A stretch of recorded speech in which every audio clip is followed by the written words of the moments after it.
Apakah Anda pernah mengalami rumput liar atau gulma tumbuh jauh lebih subur dibandingkan tanaman padimu sendiri? Bahkan, gulma itu tumbuh lebih cepat, lebih rimbun, dan lebih mendominasi lahan. Hati-hati, itu adalah tanda penting yang tidak boleh diabaikan. Itu artinya, tanahmu asam. Kenapa bisa begitu? Pastikan tonton videonya sampai habis, jangan di-skip ya, agar dapat menambah pengetahuan dan tidak gagal paham.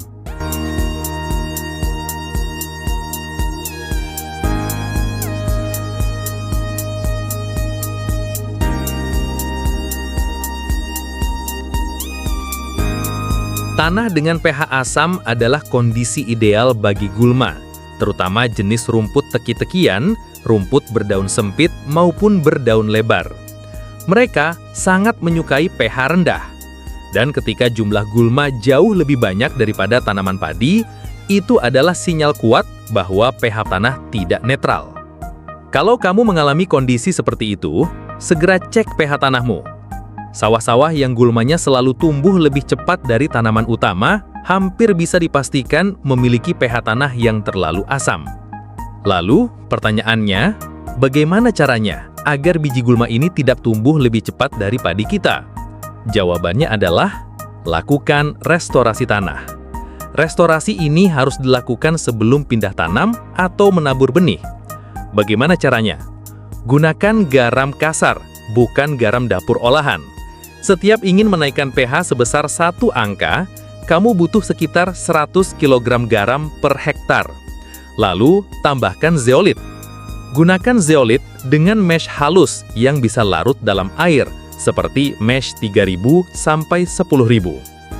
Berikutnya, tambahkan bahan yang punya kandungan pH tinggi, seperti kalsium hidroksida, atau bisa juga pakai kompon atau A+, dengan dosis kurang lebih 100 kg per hektar. Waktu aplikasinya, minimal 3 hari sebelum tanam. Setelah itu, silahkan cek kembali pH tanahnya. Kalau sudah mencapai 6,5-7, maka kamu sudah siap untuk melakukan pindah tanam. Kenapa ini penting?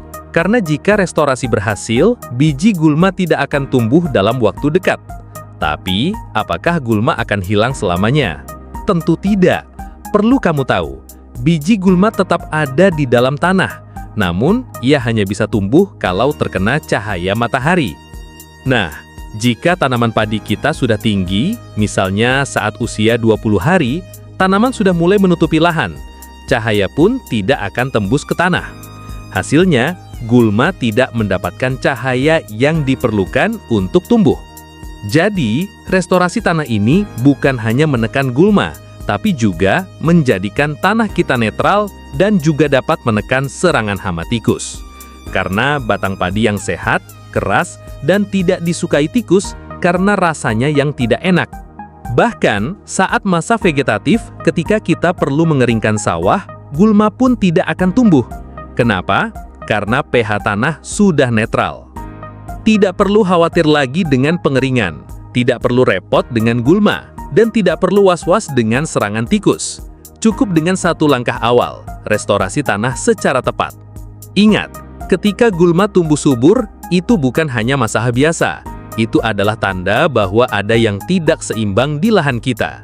Dan sebagai petani yang cerdas, kita harus tanggap, cepat bertindak, dan memahami tanda-tanda dari alam. Karena tanah yang sehat adalah kunci panen yang melimpah.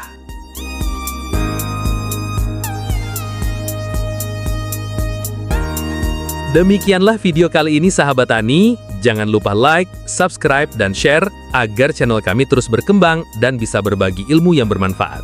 Terima kasih, sampai jumpa di video berikutnya. Wassalam.